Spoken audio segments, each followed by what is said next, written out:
I think that one has to remember that these are, in all instances, as far as I'm aware, they are the authorities that are rolling out the vaccine rather than the regulatory authority. And those who are doing that can sometimes be rather nervous about vaccines because they are, in a sense, at the front end and they are subject to people complaining or reporting adverse effects. My own view is that there is no good reason to think that this vaccine has that problem. There are extremely good reasons for knowing, not just thinking, but knowing that COVID-19 disease causes the problems.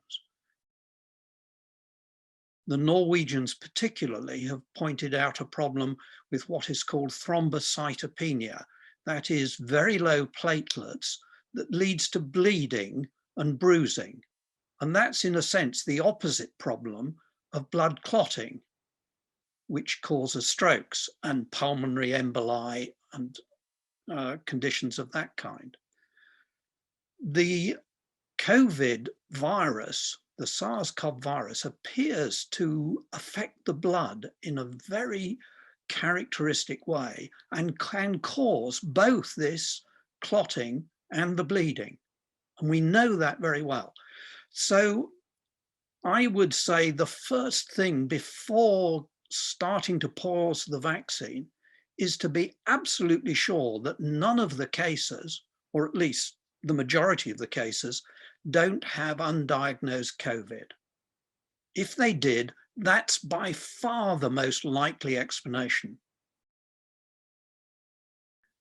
If you pause this vaccine, and there is a lot of the COVID disease about, and there's a lot of the virus about, then you're going to increase the death rate. There is no doubt about that. If you haven't got any COVID around, if you're in Australia or New Zealand, where there's almost no virus at all, then pausing the vaccine would be an entirely reasonable thing to do while people get absolutely sure whether there is anything to this or not. But if you've got the disease around, then that's a very hazardous decision to make. If you look at the MHRA's report, which is out in the public domain, of the reported adverse effects in the UK up to the 8th of March, when we've had close to 10 million AstraZeneca doses, not quite, and more than 10 million Pfizer doses, you will see that the reports of the blood clotting disorders, both those that lead to bleeding and those that lead to clotting, are at about the same rate for the two vaccines. There's no evidence at all that one vaccine has a higher rate than the other.